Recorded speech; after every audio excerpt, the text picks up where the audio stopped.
Good afternoon and welcome to this week's edition of the People Progressing podcast. And today I'm really excited to have another Thunder Ridge graduate, Dr. Arieana Thompson is on with us. And man, we're going to get into a lot of stuff today from leadership and organizational leadership and so forth. But we have some other things we're going to get to first. And Arieana, I want to just thank you for coming on. And first thing I always ask my people that come on, my guests, is where do you grow up? What'd you like to do as a kid? Some of the things that influenced you in your life and kind of where it brought you to today. Yeah, absolutely. Thank you, Joe White. It's so wonderful to be here. Thanks for this opportunity. I grew up in outside of Denver, Colorado, in a town called Highlands Ranch. I really enjoyed growing up in Colorado. I loved to, and did as a child, love to be outside. I was the type of child that my go-to activity was a picnic out on the lawn, just enjoying some food and fresh air. So I can say that not too much has changed, even though we grow and learn as we mature. But yeah, I think I've always enjoyed socializing with others, being in connection, helping others. I've always had a more deeply sensitive side, so I like to support others when they're going through hard times or even call out injustices when needed. But yeah, so that's a little bit about me and some of the personality characteristics I've had forever. Yeah, and you went to Colorado State University and majored in psychology. And then That's correct. what kind of made you think that psychology was the route you wanted to go?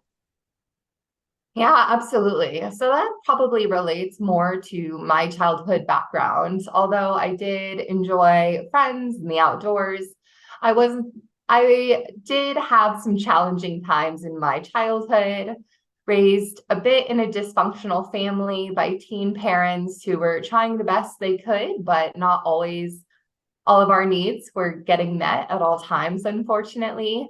So I think that made me really interested in people and how they can be their healthiest.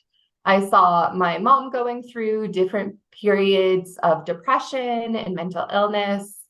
And then very sadly, we lost my brother at 16 to suicide. So this was a dark period for me, just trying to process life and everything that was going on while often still having an optimistic attitude. So around that time, I was getting really interested in psychology. I just wanted to understand better how we work in our mental space, how we can improve our lives and build healthy habits. So around that time, I actually watched this documentary that is a bit dated now, but I absolutely adore, and it's called Happy.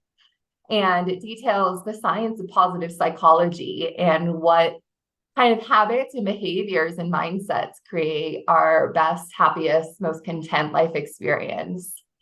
So I learned around that time that you can only go so far in positive psychology, primarily becoming an academic professor. And I always knew I wanted to work more with people, more in the application setting, creating change. So at that point, I then discovered industrial organizational psychology, which is kind of a mouthful, but is the study of people at work. And I decided I wanted to bring positive psychology to the workplace in my own way. And that's why part of the reason I chose Colorado State University. They have an emphasis in industrial organizational psychology and some great professors in that area. So it was because of these life circumstances that made my career path pretty salient to me, and Colorado State University was a great place to get started. Well, I think it's an amazing story, and I want to go back and dive into your mindset. You mentioned a couple things. It's kind of at times difficult childhood for you, then the tragic event with your brother. What made you what made you come through that on the other side thinking I want to help others? Where Mm, I have a saying in my book, it says you can be better or bitter. mm. Realistically, you could have been a very bitter person coming out of that childhood experiences, but you came out of it with the mindset of I can take this and I can help others. What do you think that was? What do you think gave you that strength to do that? Yeah, I think it may have come from the challenging family circumstances where I felt that I sometimes had an internal conflict even around my own parents. Sometimes their behaviors and actions towards me were, you could say, almost even harmful at times, but I had a lot of love for them. And especially my mother, who I saw struggling with depression for years and years. I always just wanted to help her and help her get better and understand why she was experiencing what she was experiencing. So I believe personally that everyone has kind of a core true self. But through our life experiences, it can kind of get muddied. So this Yeah. concept that we have like a gold inner, but sometimes we can get these layers and layers of, so the metaphoric mud on us where it obscures our true nature, it obscures our passion for living, the meaning of life. And I think that part of my journey was hopefully to bring some healing back to my family.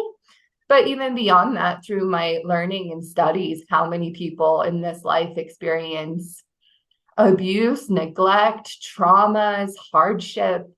Honestly, I think it was interesting and sad, but also comforting to learn about how many people are experiencing this hardship. So I think then that leads to, well, what can we do? Is trauma and things like that the end of it, or is it just the beginning? And it's not easy. And the worse your trauma, the harder the recovery. And I definitely honor everyone's journey. And I'm not saying that things are easily surmountable.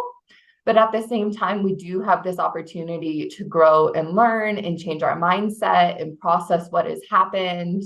And there's this concept that I love called post-traumatic growth, where people can actually use what they've learned to strengthen them, to build resilience, and to become stronger and bring their learnings back to the rest of humanity. So I think that our hardships are actually equal to our gifts in this life. So many people experience something hard and then create something around it. So this is one random example that I have come across recently where for some women who experience recurrent UTIs, there was a woman who had this experience, and because of that, she has now developed a whole line of medications that are, I think, just over the counter, like more immune supportive, but help you from, getting recurrent UTI. So that's just such a specialized area, but that applies to everywhere in life, where if we can use our challenge and our struggle to create something that's going to support other people who are going through a similar experience, that slowly we can support each other and help create a better world. Wow. So I always say when you feel helpless, help others. Mm-hmm. Um, you're amazing. You're a beautiful person. This is Oh, thank you. awesome already. I knew this was going to be powerful, but this is amazing. I want to go back if you can. Uh, what did your brother give you in terms of mindset? In terms of, I always say that people leave legacies. What legacy did your brother give you? It's an interesting question because he had a lot of journeys himself, but he was a very playful soul. So obviously at the end, it's sad to think about how he was mentally taxed with different challenges. But some of my just best, like silliest memories were with my brother. So I think that perhaps that's an important thing that I hold on to, is that sometimes there's this idea that as we mature into adults, we should let go of or lose our sense of play and awe and enjoyment. But to me, I think it's a good reminder to hold on to those things. And if we can be mature and fulfilling our responsibilities, being kind to others, showing the world and each other respect, that's wonderful. But to bring in play is still critical, and it can support things like innovation. It can make us feel young for longer. It could potentially even boost our age that we live to. So I think I always try and carry with me this essence of maintaining a sense of playfulness. It's amazing. So you took a very horrific experience in your life, and you've turned it around to helping others, to supporting others, to being there for others. That's amazing. And you're still doing it to this day. So you've basically created a legacy for your brother Oh, through your work, right? that's very sweet of you to Yeah, say. but it's true. And that's what makes you a beautiful person, because you're making others better from it. And that's a great legacy. I want to ask you this. So then you went from CSU to grad school in Florida. Tell us a little bit about that journey, that you decided to do that and become a doctor. Yeah, so the reality for anyone who's gone to pursue a degree in psychology is you quickly realize that for most positions, you have to get a higher education degree for psychology. So I actually even knew that going into undergrad. It was always going to need to be complemented with a greater education. But I'd always planned on doing a master's. I was just hoping to do one more level of higher education and then get into the workforce. But with the nature of my parents being teen parents, they were already always struggling financially. So financial things were always a serious consideration for me. I've been working since 15, sometimes multiple jobs. So I actually got a grad school mentor, and I was talking about, what does it take to get into grad school? What should I be considering? And he was probing me on which path I wanted to take. And then at one point he said, well, PhD programs offer teaching assistantships, and that makes it more funded.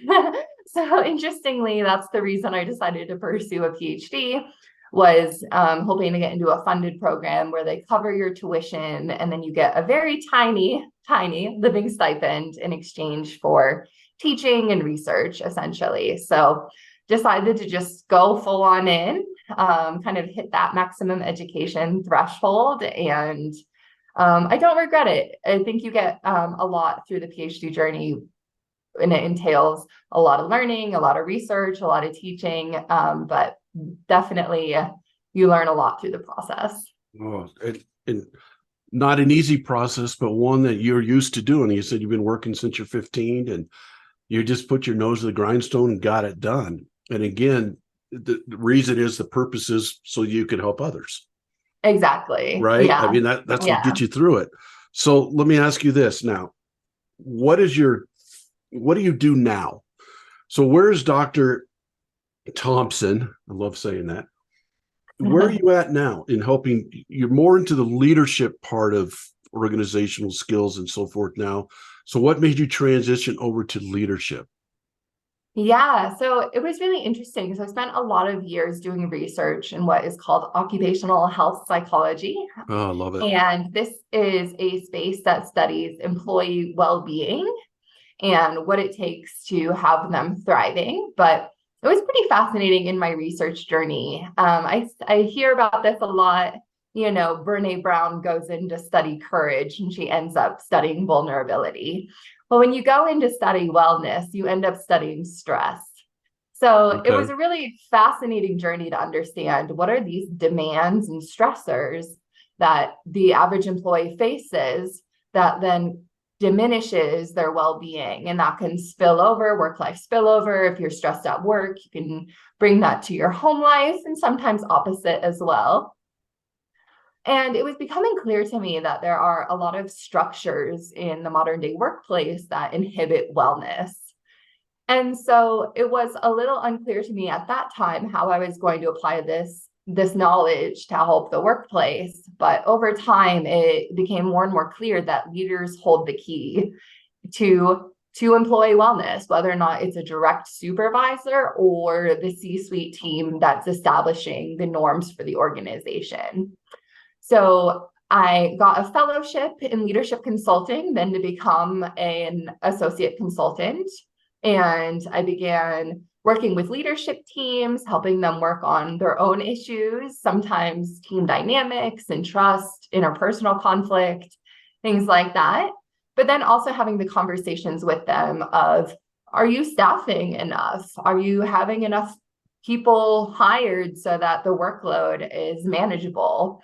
There's different demands that are faced by all different professions. You can imagine the demands for nurses are very different than white collar professionals, which is different from field construction workers. So it's about going into an organization, understanding how leaders are supporting the operations and what kind of system changes might support a healthier workplace. How hard is it to change the way? You go into a business and you're seeing things and it's just not there. The culture's not there. I always tell people this: so you want people to want to go to work instead of have to go to work. Exactly. And you walk into a place and it's a total culture of all the people there have to go to work. What's the biggest challenge for you at that point?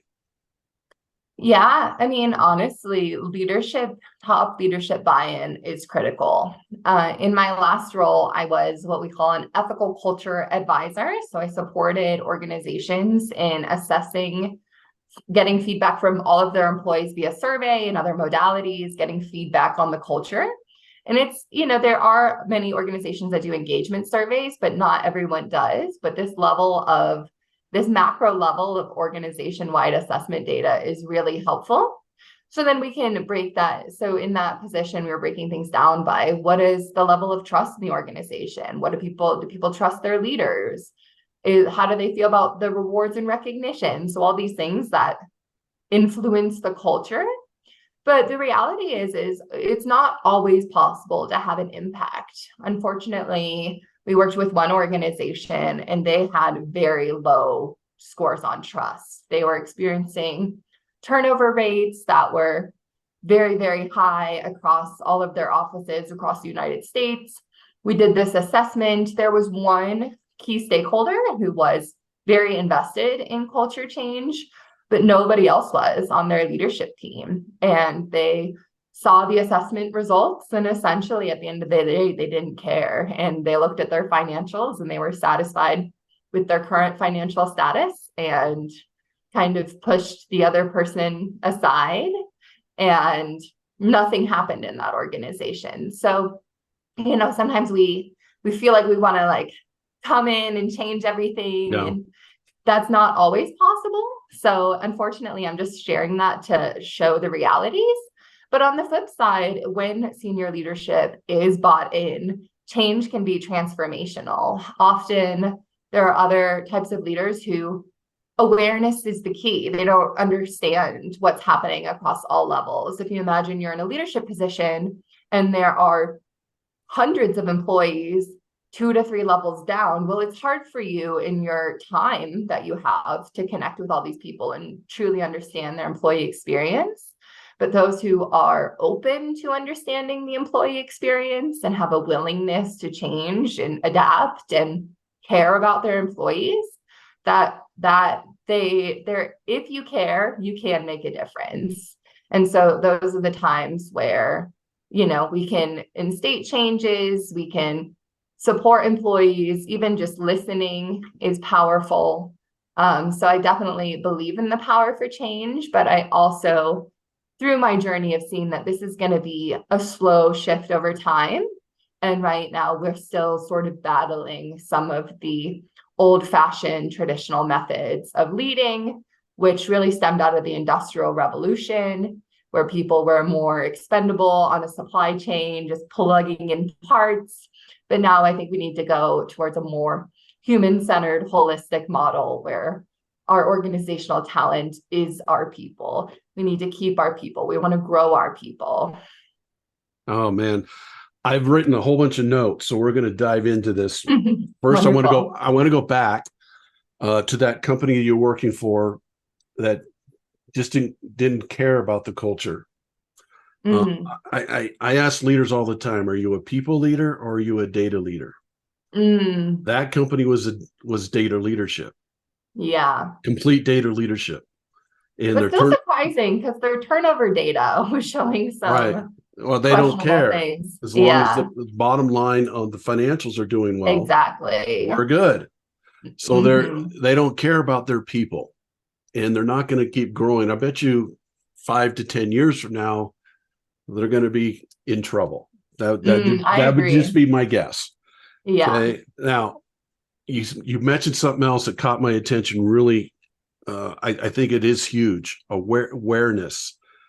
How Mm, many leaders do you work with because of all the stuff that's coming at them every day, lose that awareness of their culture, lose the awareness of how their people are feeling, lose the awareness mm. of when I make this decision, it's going to have this effect on somebody because of all the stuff that comes at them. How much awareness is lost because of all the noise? I think a lot is lost in just the day to day. Especially senior leaders, they're in a ton of meetings all day. Their calendars are packed. I think we even see leaders who want to be very strategic lose their strategic vision, just hyper focused on the short term, the short term, the short term.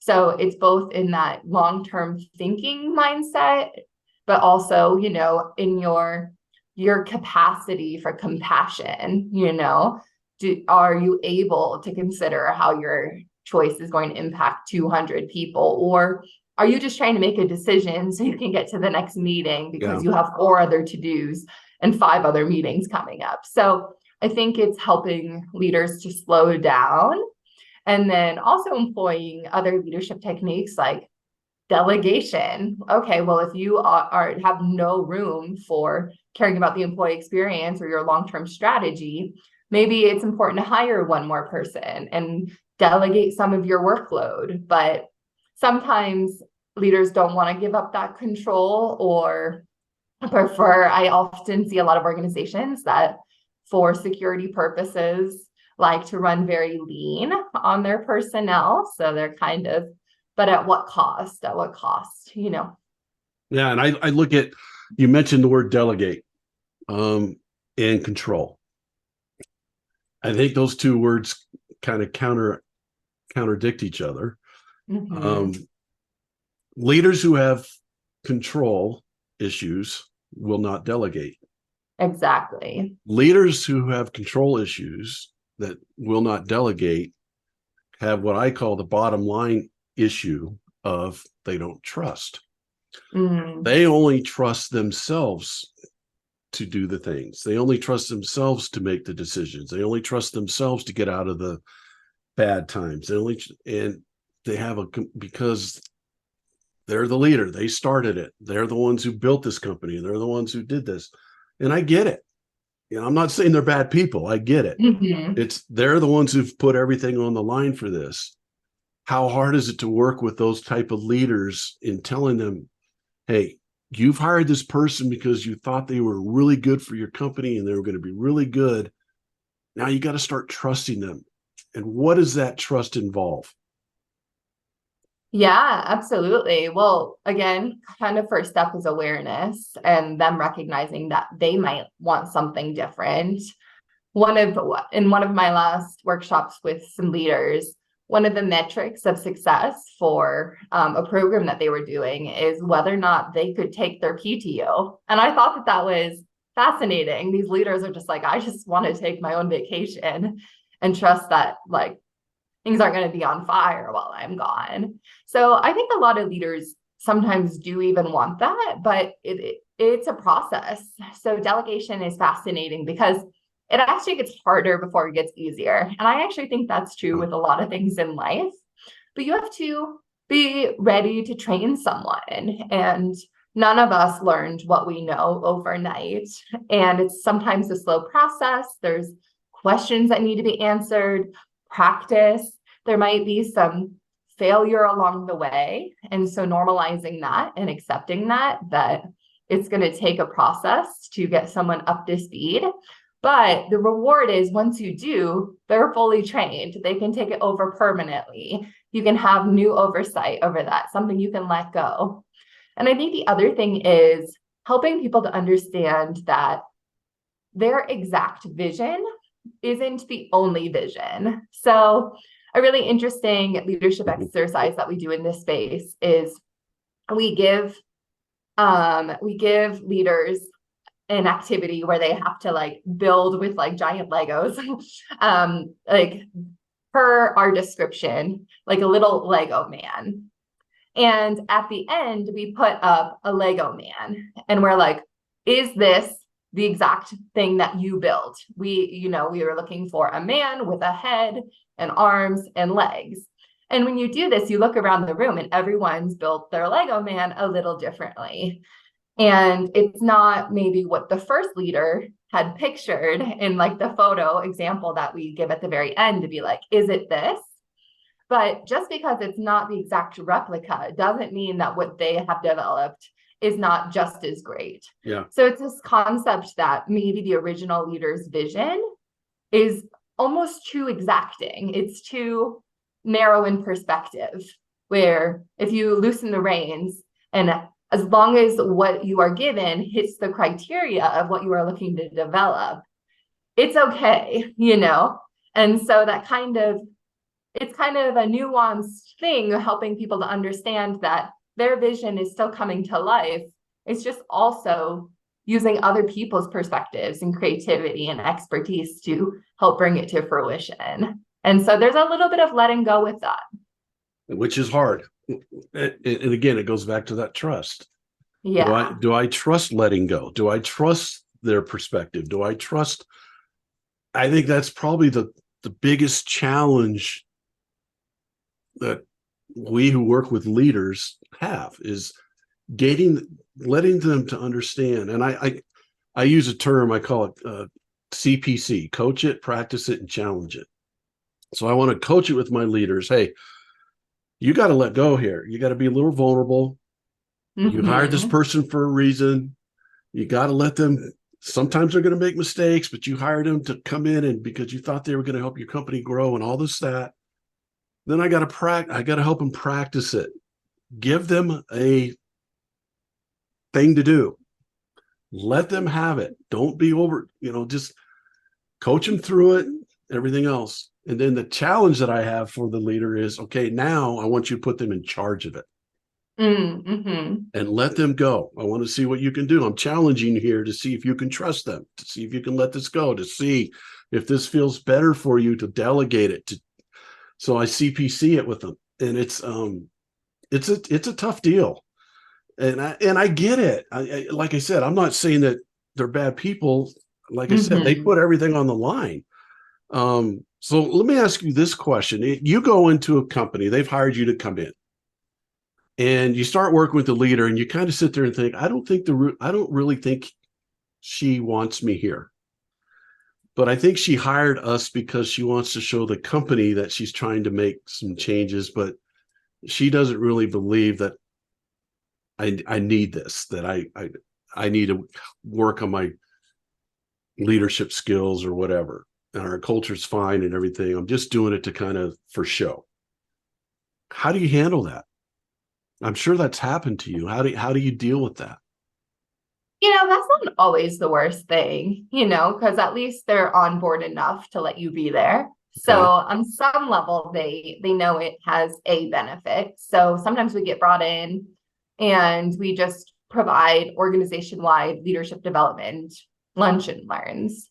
Well, if the main person is not fully bought in, maybe they're not even attending the lunch and learn sessions, that's still okay. They're still, by their leadership, signaling to the organization that they care about employee development and they're investing company resources into it.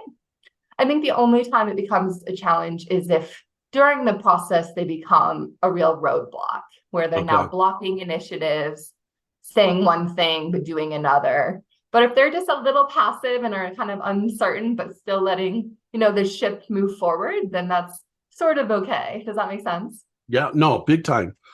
I want to ask you this, because it kind of goes along with my last question. You mentioned willingness to change. How strong does that have to be for the change to happen? I'd say at least moderate. There are some older generation leaders who are perhaps even on the cusp of retirement that really have no desire to change. They've been in the workforce a long time. They've seen it been done one way a long time, and they feel probably too much resistance to get bought in. So at some level, you need a moderate amount of change. But a lot of people actually do want to change. And especially when you help connect with them on their own passions, on their own pain points, and you help them understand what they are going to get out of their own change. So that's really how you want to support anyone you're coaching, anyone you're engaging with in leadership. It's really emphasizing in part the outcome. So maybe it's a leader who has people-pleasing tendencies. Well, you're helping them to be more assertive for themselves, to help their department reach their goals, and then ultimately supporting their team as well, because you want to be someone as a leader who can advocate for their team. And if another departmental leader comes in, you need to still own what your side of the department needs and advocate. So if you're too much of a people pleaser and you're just saying, okay, whatever you want, you might not be doing enough for your team members to make sure that they're getting what they need. So that's just one example where ideally you start with why would this change be helpful? And then sometimes the journey can still be arduous for leaders, but you're pulling towards something that matters rather than too often, other organization changes. Let's say it's a big swap in a software. It's like, okay, some of those changes, it's like we can see the benefits. It's a little bit harder, because now I have to change all of these softwares that I'm using, and that's annoying. That one is, but whenever you can, but at the same time, if you can help pull them, be like, actually, the swap to this new software reduces these redundancies. It's like you can still help people to understand why their efforts are valuable. And so I have a scenario came to my mind when you were answering that. Somebody's working at a company. The owner who built this company has been there for a long time, set in their ways, kind of back in the industrial age type leadership, making sure that their people there are sitting at their desk for 8 hours a day and work from home and those kind of things. And you're working for this company and you can see that things need to change. How can you influence that business owner, that leader of that company who's set in his ways, kind of like you said, later in their career, it's kind of set in their ways? What's some things that could possibly influence that leader to understand, hey, I think we do need to change? That's kind of a tough question. Yeah. No, it's a good question though. One, I will say you can't influence all people. So I think there's a little bit of just like not always forcing what you want. So I think that is just one thing that if it's like 90%, they're not going to change. You might just, emphasize, succession planning and what do you want the next generation to do, and maybe get on board, talk to that generation. I've actually seen that happen where it's like, okay, well, this person's not going to change, but let's see what the other leaders will do. But other times, it starts with awareness, like we were talking about. Well, maybe they see the data from their employee-wide survey, and it's worse than they expected. Actually, leaders have a rosier perspective of culture. We actually published a study where we showed that leaders on average expect their culture to be higher rated across all of these culture dimensions than they are in reality.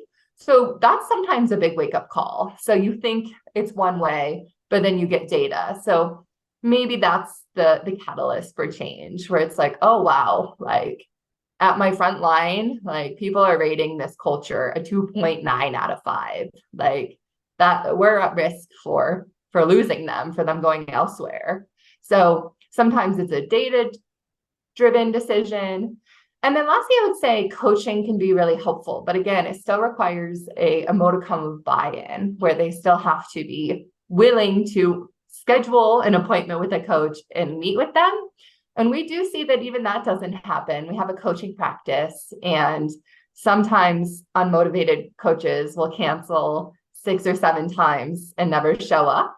So, you have to meet people where they are, and you can't force something that's not going to happen. Sometimes you just have to be patient and wait for the next generation at any given company, because especially if they are the sole owner of an organization, they're going to do what they want, but they're going to have to face the consequences of that eventually. And hopefully they have the understanding that helping their employees will help them as well, right? Yeah.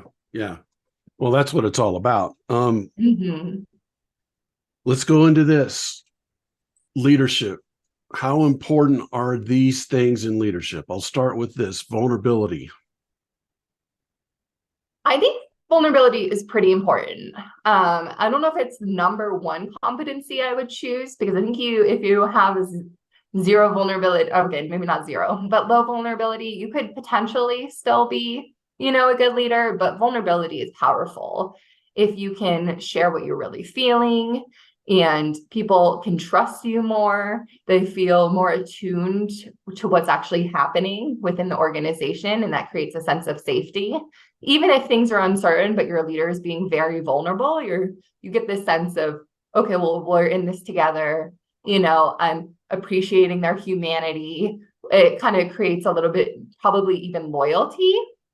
And also, when you are willing to be vulnerable, it's also, in my opinion, more likely that you'll be more receptive to feedback, right? Because you're like, I'm willing to be vulnerable. I'm willing to share what I know and what I don't know. I'm willing to share my strengths and my weaknesses. So I think vulnerability is an indicator of openness and receptivity, which is it's a good strength. Don't get me wrong. I think it's important. Okay.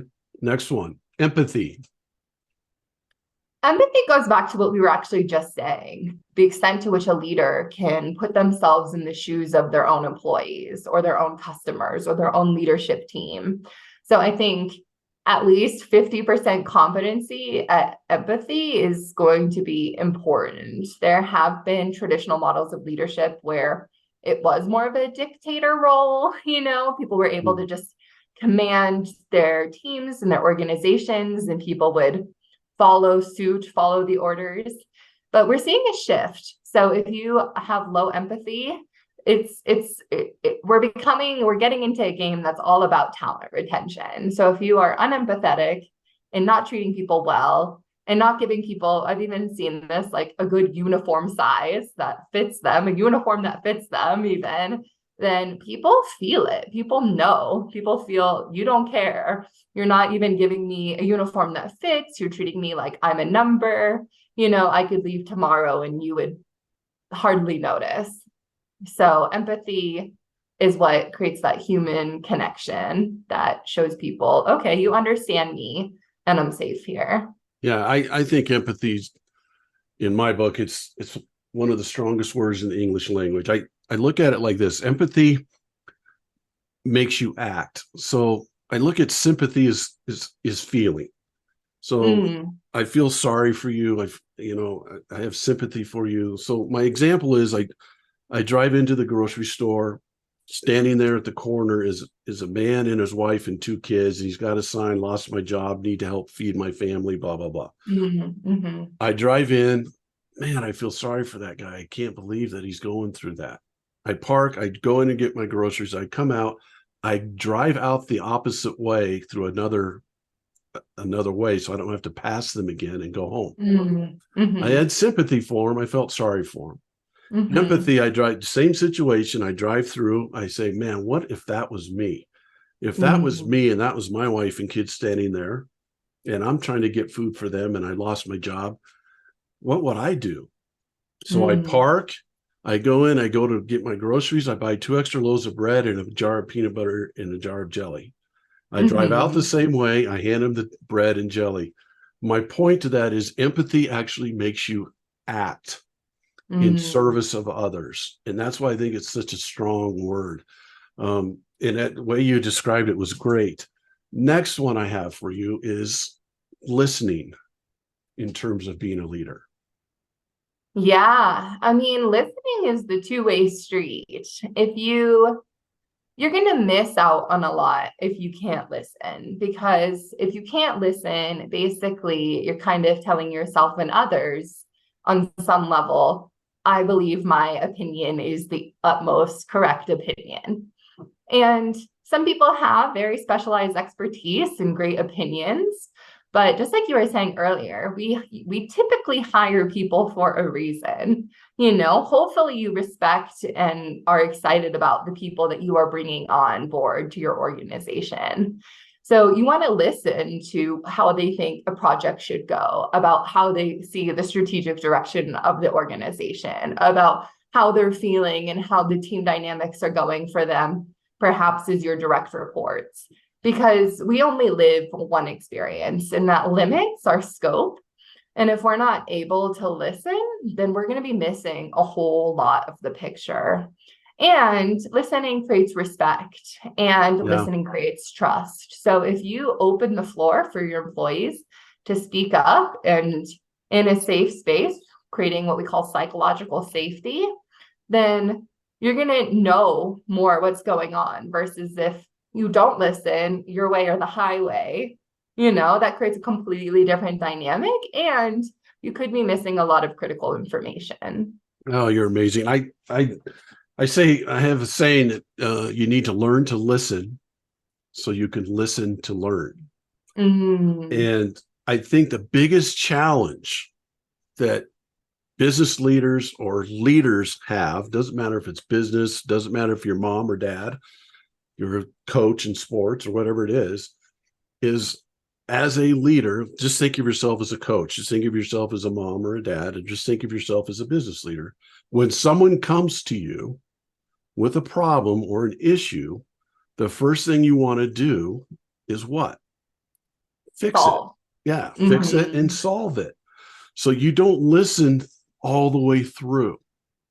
So as that person's telling you their issue or their problem, you're already starting to think about how you can solve it and fix it for them and move on. And if you would just listen all the way through so you can learn all the way through what's going on, then you can ask some good questions at the end, and guess who can solve the issue themselves? The person you're leading. Now they own it. But I think as leaders, it's because we have a heart, because we want to help, we want to serve, we want to fix it for you. We don't want to see you feeling bad. We don't want to see you in a bad situation. So we want to fix it right away. And we just got to learn to be present and listen and learn all the way through it. Ask good questions at the end. And most of the time, those people will solve it themselves and then own it. It's a huge skill. I definitely agree with everything that you're saying. I also think that different people will address their own challenges differently. So we have to empower them to take the route that is most true for them. I also this is something that I heard once that has stuck with me, that when someone is telling you about some challenges or some problems, you can even ask them, like, do you want me to help solve? Do you want my support? Right. Or do you want my silence? And that really stuck with me. I thought it was really fascinating. Yeah, I love that. I think that's really powerful, because that gives them the power, right? You want to empower them. And again, that helps you as a leader build trust.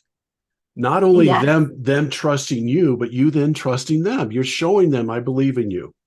Yeah. Right. And I love that. Gosh, we could go on forever. Next one, caring. How big a part is that in leadership? I think that one is huge, especially at an organization level, but also on a one-on-one level. And it's going to be one of the biggest factors around whether or not someone wants to stay for your organization. Do I feel cared for? And I think so one of the cultural scales at my last position that I saw rated lowest on an ethical culture level was rewards and recognition. And I think it ties into that feeling of care. Do people care about the work that I do?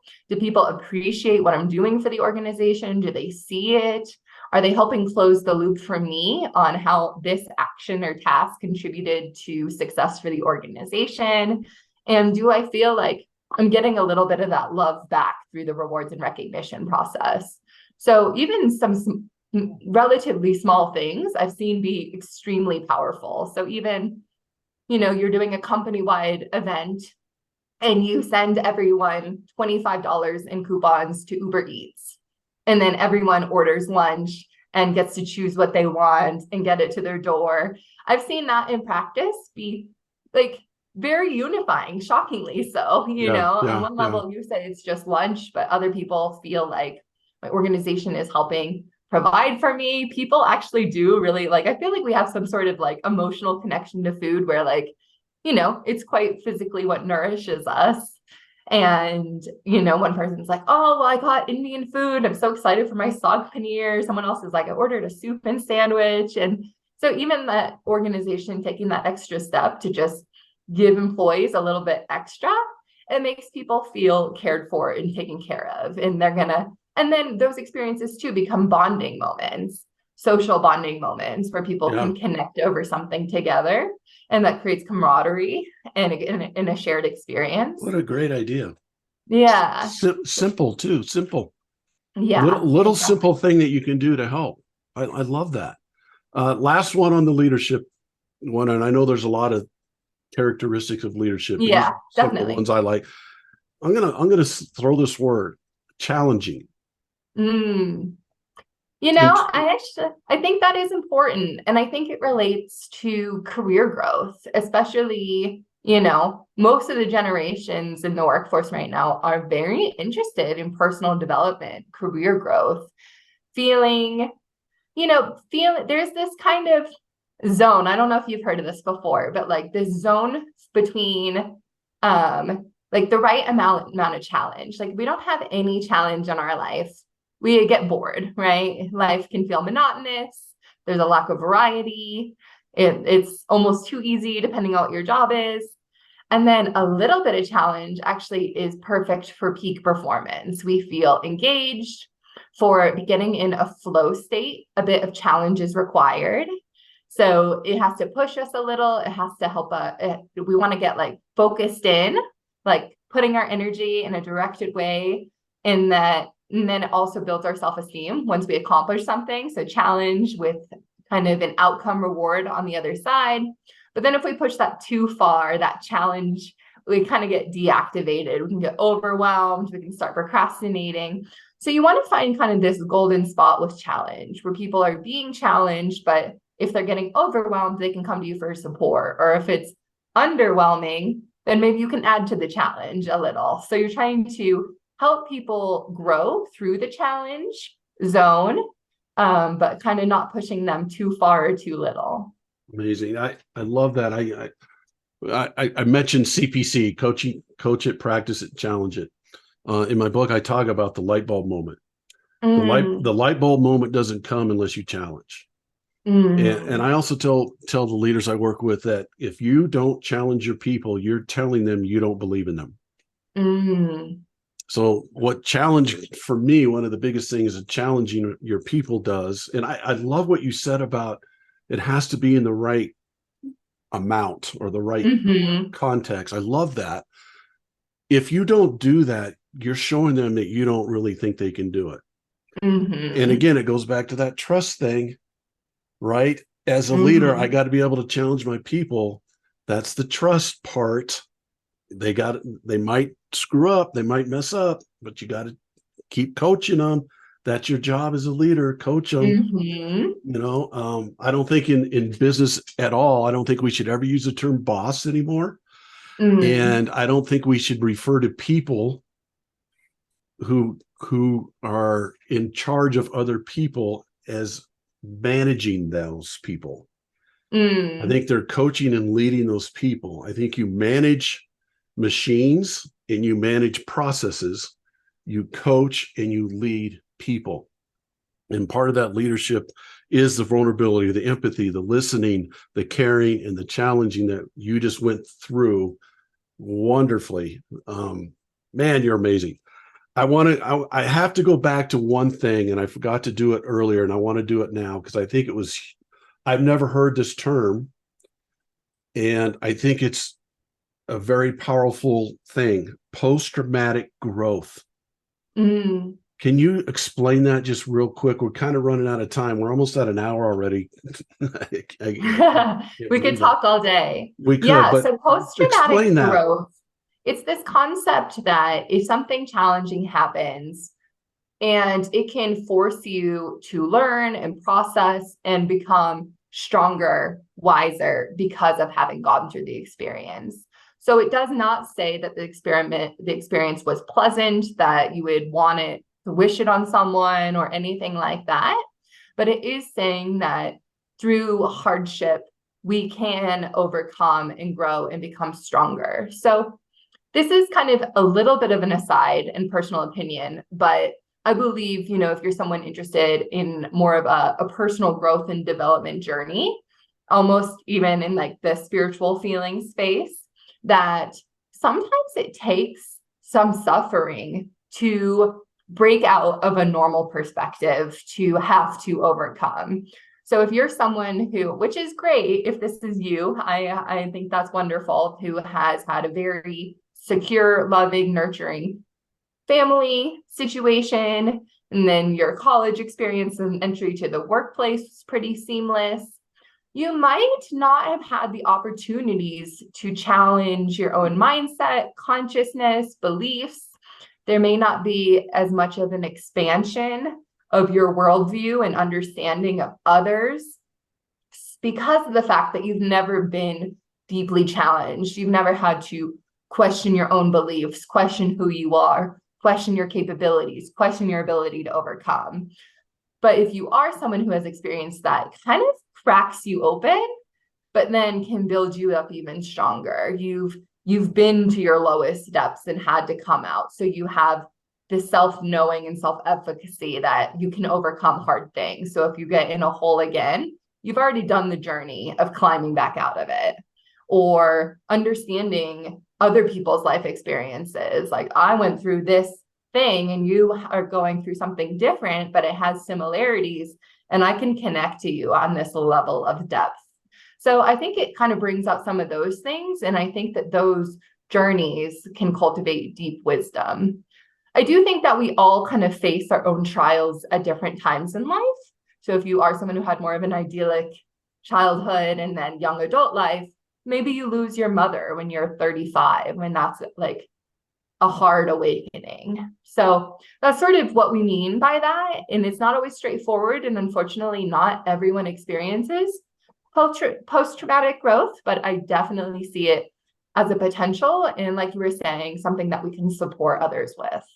I think that we do have a superhuman power. And that superhuman power is the power of choice. Mm-hmm. So I'm going to ask you this question. Post-traumatic growth, is that something that you have to choose, that you're going to take that route? Because I look at it as you can choose something. I lost a daughter. My two oldest kids are surviving triplets. And standing in the delivery room holding my daughter that had passed away, I can't describe it. I'm sorry to hear that. But I had to make a decision. Am I going to let this bring me down, make my life worse? If I did, I'm not honoring my daughter, in my opinion. So I made that choice that I'm going to use it to help others, to serve others, to help others who might be going through something like that, or whatever it might be. Do you think it's a choice, or do you think sometimes it naturally happens? I don't want to put you on the spot here, but I know. Yeah, no, I totally understand what you're asking. I think that perhaps it's not always a choice in how we overcome or what that looks like, but I think that it's a choice to always empower ourselves. So it's easy, especially when you've gone through hard things, and often even valid, to view yourself as a victim. And that victim mindset is hard on you and on your life, because now you have given your power away. You're saying the universe, God, whatever you would say, has given me something that I cannot handle, and it has victimized me, and I am no longer empowered. And I think that is what we want to be very careful of. I think that grieving can take a variety of times. And I have seen in my own life that sometimes it can go too far where you can get stuck in like make the loss your whole life. So you don't want to do that. But at the same time, if you lose a spouse or someone close to you, it could take a very long time, and that could be natural. I think the other key component is radical acceptance, radically accepting that this is what has happened and that it is unchangeable. And once you can accept that, you kind of then have that choice open up to you. Like, these are my choices. I can either now never get out of bed again, or I can accept that this is a sad thing and it will always be sad and I will never be happy about it, but it is my reality. And how do I want to continue living my best life? What do I want to bring to my family? What do I want to bring to my community? What do I want to bring to the world? And can I find that strength within myself? It's amazing. You're so much wisdom. I look at you as still such a young person. Mm. And you have so much wisdom. You have so much wisdom to help others, to serve others. I think people are really in the right place in their life when they can use their gifts in the service of others. And that's exactly what you do. Oh, thank you so much. You're amazing. Okay, we're almost out of time, but I do have 3 questions. I wrote a book called The 3 Ps: Find Your Purpose, Perspective, and Passion. And I'd love to go into that with you at some point. So we might have to do a second edition of this. Wonderful. What is your purpose in life?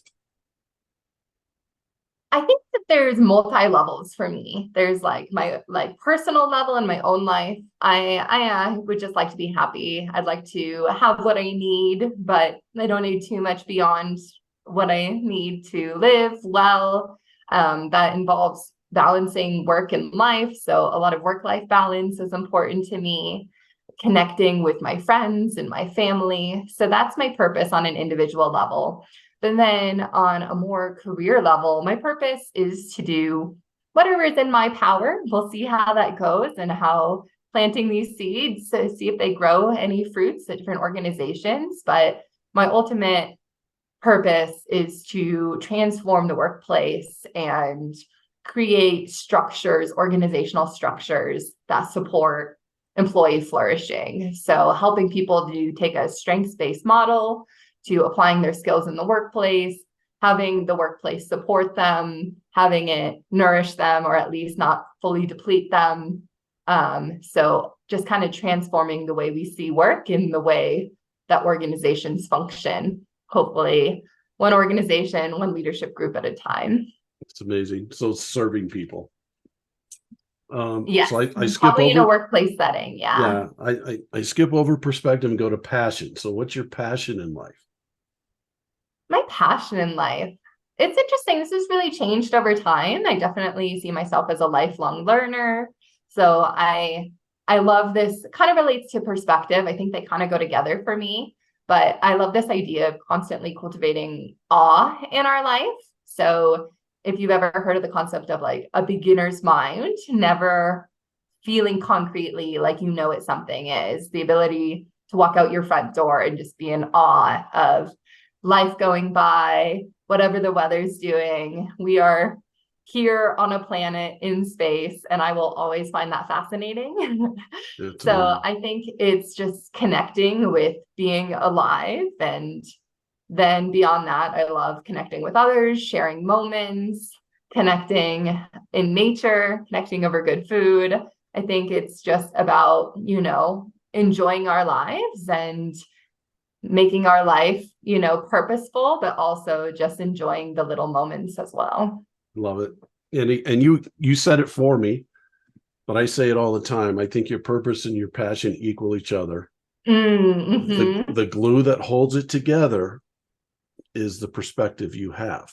I love that. So things come at us, bad things come at us, right, can change our perspective really quick. Mm-hmm. So we need to stay in that perspective to hold our purpose and passion together. What's your perspective on life? My perspective on life is that it is beautiful, challenging, and evolving. So life is, we've been given life here on this planet, and we're constantly learning, and we can only know what we know at every moment. So try and be kind and compassionate and wise, but also accept that the only constant of life is change. And things are always going to be growing and changing, and trying to not resist that, but get in flow with that. And I think that we're our truest selves when we're just kind of flowing with life. Man, I have to ask this. How do people get a hold of you? I know you do keynote speaking and those kind of things as well. So how does one get a hold of you to Yeah, get you to absolutely. If keynote you're speak or interested in work with their company? connecting, they can reach out to me on LinkedIn. My name is a unique enough spelling that I should be the only one out there. And just feel free to connect and message me, and we can start a conversation. Dr. Arieana Thompson on LinkedIn. Yes, exactly. Thank you. You inspired a lot of people today. I think you gave a lot of people a lot of good things to think about, to work on, to look in the mirror at. And I tell this all the time. It's hard to motivate people. It's a challenge, but I think it's easy to inspire people to motivate themselves.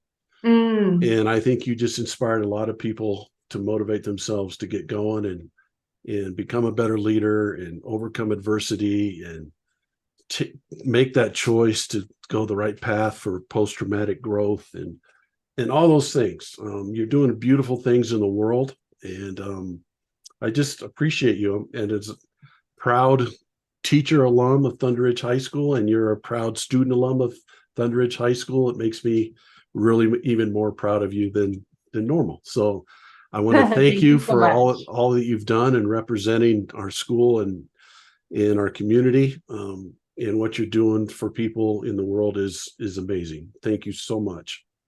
Thank you, Joe. This has been a wonderful conversation, and it's been a pleasure to be here. It's been amazing. Thank you so much. And thank you all for listening to this week's edition of the People Progressing podcast. What a great episode this was with Dr. Thompson. Thank you so much for listening. Get on, share it with your friends. Let's keep growing this.